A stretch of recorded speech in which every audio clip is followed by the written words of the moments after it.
नमस्कार, मी कल्पना ज्ञानदेव पुरंदळे। माझा विषय स्वामी विवेकानंदांच्या स्वप्नातील भारत आणि प्रबोधनी। उठा, जागे व्हा आणि जोपर्यंत ध्येय प्राप्ती होत नाही तोपर्यंत थांबू नका, असा संदेश स्वामी विवेकानंदांनी दिला।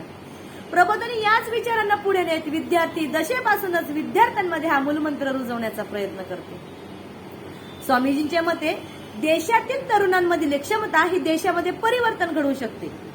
21व्या शतकामध्ये भारत जगावर राज्य करेल ते संस्कृतीच्या आधारावर नव्हे तर विज्ञान आणि तंत्रज्ञानाच्या आधारावर। प्रबोधनेमध्ये विविध विज्ञान शिबिरे असतील, विज्ञान प्रदर्शन असतील, हे भरवण्यामागे प्रामुख्याने हाच हेतू आहे।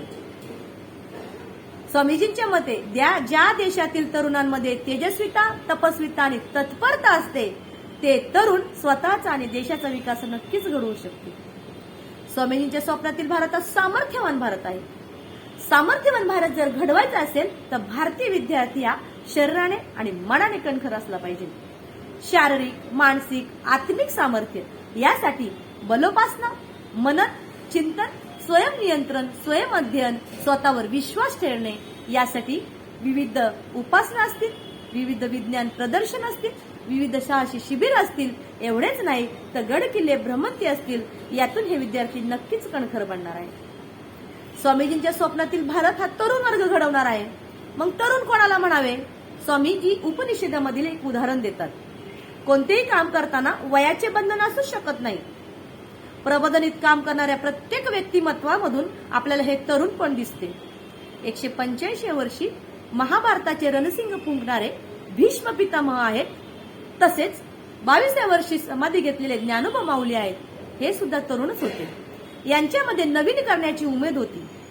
आयुष्यात प्रत्येक गोष्ट करताना आशावादी, प्रचंड आशावादी असणं आवश्यक आहे आणि हा आशावादी दृष्टिकोन निर्माण करण्याचा प्रयत्न प्रबोधनी करते।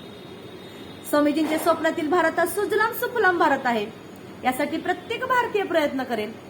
Give me the 100 Nachiketa, I shall change the world. तुम्ही मला 100 नचिकेता द्या, मी जग बदलण्याची मनशा राखतो। ज्याप्रमाणे नचिकेतेने यमाकडून आत्मज्ञान प्राप्त करून घेतले होते, त्याप्रमाणे आजचा तरुण जिद्दीच्या जोरावर सृष्टीला सृजनहाराकडे नेल्याशिवाय राहणार नाही। स्वामीजींच्या स्वप्नातील भारत हा चारित्र्य संपन्न, सुसंस्कृत आणि शिक्षित भारत आहे। आज प्रबोधन काम करणाऱ्या प्रत्येकाच्या आचरणातून आपल्याला हे सुसंस्कृतपणा आणि शिक्षितपणा जाणवतो। प्रत्येक आई वडिलांनी विद्यार्थ्यांना असं काही शिकवावं, स्वतःच्या पाल्यांना असं काही शिकवावं की त्यातून विद्यार्थी आहे प्रचंड दृढ निश्चयी तयार होतील। असे दृढ निश्चय आणि शिक्षित झालेले पाल्य विद्यार्थी हे स्वतःचा आणि देशाचा विकास घडवू शकतील।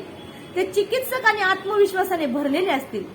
एवढंच नाही तर स्वतःच्या उद्धाराचे ओझे ते दुसऱ्यावर टाकणार नाही, तर स्वतःच्या उद्धाराचे ओझे ते स्वतःच्या खांद्यावरच नक्की पेलतील। असे स्वतःचे ओझे स्वतःच्या खांद्यावर पेलणारे विद्यार्थी प्रबोधनी खऱ्या अर्थाने निर्माण करताना दिसते। स्वामीजींच्या स्वप्नातील भारत हा आत्मनिर्भर भारत आहे। आज नवनवीन संशोधन असतील, वेगवेगळे स्टार्टअप असतील, या कंपन्यांचे नेतृत्व भारतीय तरुण करत आहेत। नवीन स्टार्टअप इकोसिस्टम स्टार्टच्या क्षेत्रामध्ये भारत जगावर राज्य करेल किंवा जगात पहिल्या 3 क्रमांकावर असेल नव्हे, तो आहेच। यासाठी भारतीय तरुणांनी प्रचंड मेहनत घेतली आहे। आज नवीन स्टार्टअप क्षेत्रामध्ये हजारो स्टार्टअप निर्माण होणं आणि ते साकार होणं हे प्रत्येक देशाचं स्वप्न आहे। हे स्वप्न भारताचं साकार होताना दिसते। यासाठी भारतीय तरुणांनी आपल्या गरजा, आपल्या ध्येय आकांक्षा या भारतीय स्वप्नांशी, जीवनावश्यक गरजांशी नव्हे ध्येय आणि मूल्यांशी सुद्धा जोडलेले आहेत।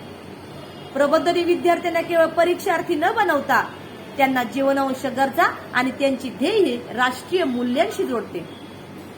स्वामीजींच्या स्वप्नातील भारत घडवायचा असेल तर प्रत्येक भारतीय तरुणाने आपला गौरवास्पद भूतकाळ आणि वैभव संपन्न भविष्यकाळ यांचा एक खंबीर दुवा बनवणे आवश्यक आहे।